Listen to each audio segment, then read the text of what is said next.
मैं प्रभु का धन्यवाद करता हूँ आज के सुंदर दिन के लिए जो सर्वशक्तिमान परमेश्वर यहोवा ने हमें दिया है कि हम उसके प्रतिदिन के आत्मिक भोजन पर मनन करें और उस परमेश्वर के अद्भुत कामों का वर्णन हम सब कर सकें जो अद्भुत है। आइए नीति वचन 3 अध्याय और उसकी 5 आयत पर मनन करें।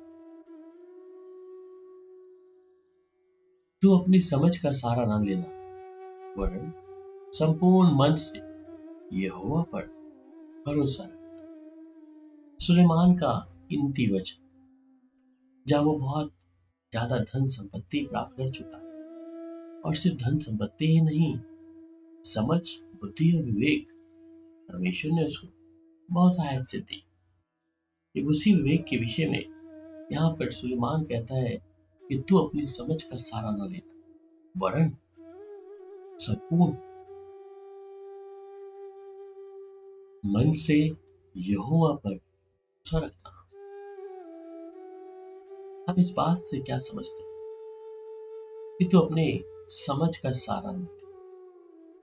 हम जानते हैं कि जब मनुष्य अपने समझ का सहारा लेता है तो वो विनाश की ओर जाता है। जो निर्णय परमेश्वर से ना पूछकर अपनी ही बुद्धि के अनुसार चलना उनके लिए आप फंदा बन जाता है। इसलिए भजनकार भी इस बारे में कहता है कि अपने मार्ग की चिंता यहोवा पर छोड़ और उस पर भरोसा रख, वही उसे पूरा करेगा। हम अपने जीवन में कई बार जब निराशा में होते या हमें कुछ भी निर्णय लेने के लिए हमारा समझ या हमारा बुद्धि कई बार काम नहीं कर रहा हो, फिर भी ये मनुष्य उस परमेश्वर पे अपनी चिंता ना छोड़ते हुए अपने बोझ को उस परमेश्वर पे ना डालते हुए स्वयं निर्णय लेता है कि मैं स्वयं अपनी समझ का सहारा लेकर ऐसा कर पाऊंगा। परंतु अजीजों, अंत में उसके हाथ में कुछ भी नहीं लगता, क्योंकि ऐसे व्यक्ति ने अपनी बुद्धि पर विश्वास किया, अपनी समझ का सहारा लिया। और आज बहुत से लोग हैं जिन्होंने अपने सहारा लेकर, अपनी समझ का सहारा लेकर आज भी उनका जीवन निराशाओं में, समस्याओं में, परेशानियों में, नाना प्रकार की चिंताओं में फंसे। इसलिए परमेश्वर का वचन कहता है कि अपने मार्ग की चिंता यहोवा पे डाल और उस पर तू भरोसा भी रख और उसे भी परमेश्वर पूरा भी करेगा।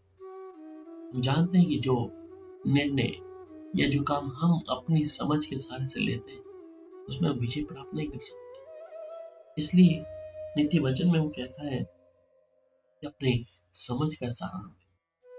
वहीं पर वचन में कहता है कि धन्य है पुरुष जो यहोवा पे भरोसा भी रखता है, जिसने परमेश्वर को अपना आधार माना।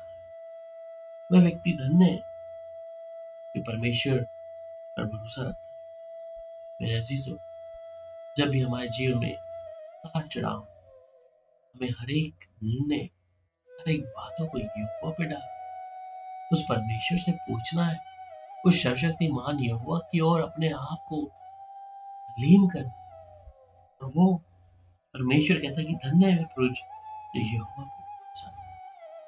अगर आज हमारे जीवन में हम कई प्रकार की समस्या को देखें, प्यारो, यहाँ पे वचन इस बात की इजाजत देता है कि हम यहोवा पर भरोसा रखें।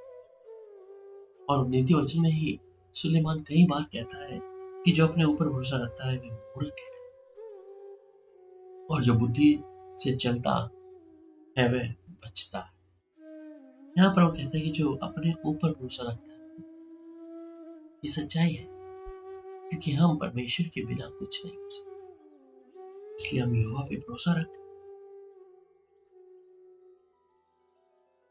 और उस देश में हम बसे रहेंगे अगर आज हम इस निर्णय को ले लें।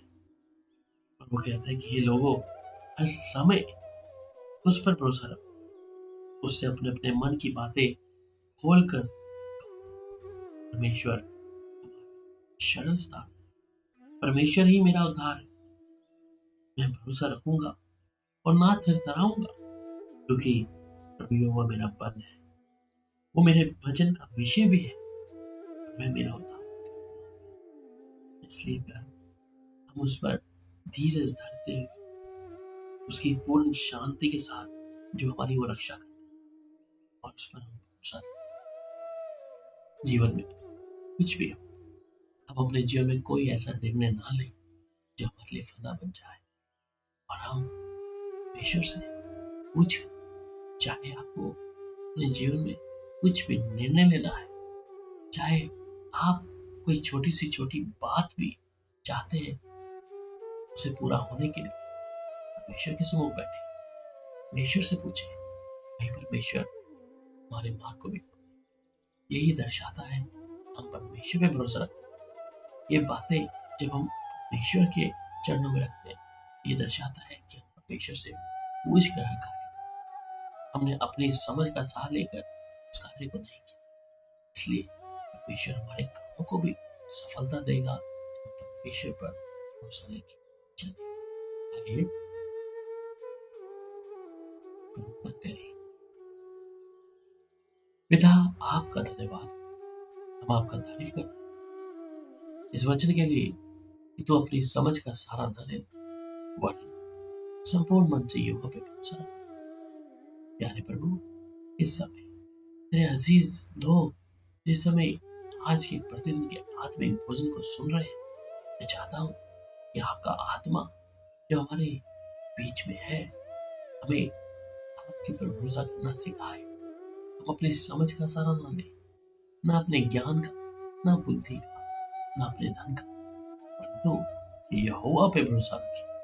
आज बहुत से लोग हैं जिन्होंने अपनी समझ का सहारा लिया परंतु सफलता को नहीं पाया। आज इस प्रकार ये वचन हमसे बात कर, और यहाँ दाऊद भी हमेशा जब परमेश्वर की हजूरी में आता था, चाहे उसे कोई सा युद्ध जीतना है, उस विषय के लिए भी वो परमेश्वर से पूछता था। उसके जीवन के एक एक निर्णय परमेश्वर से पूछ के हुए। तो मेरे प्यारों, आज हम भी अपने जीवन में परमेश्वर का आधार माने और परमेश्वर से पूछे। प्यारे पिता, आपका धन्यवाद एक ही भाई बहन को लहू में संभाले और नया बल और शक्ति ताकत देकर मारे, जिससे प्रभु आपके ऊपर भरोसा ले आए। प्यारे पिता, आपका धन्यवाद प्रभु यीशु मसीह के मधुर नाम में, आमीन। प्रभु यीशु मसीह की शांति आपके साथ निरंतर हो। शालोम।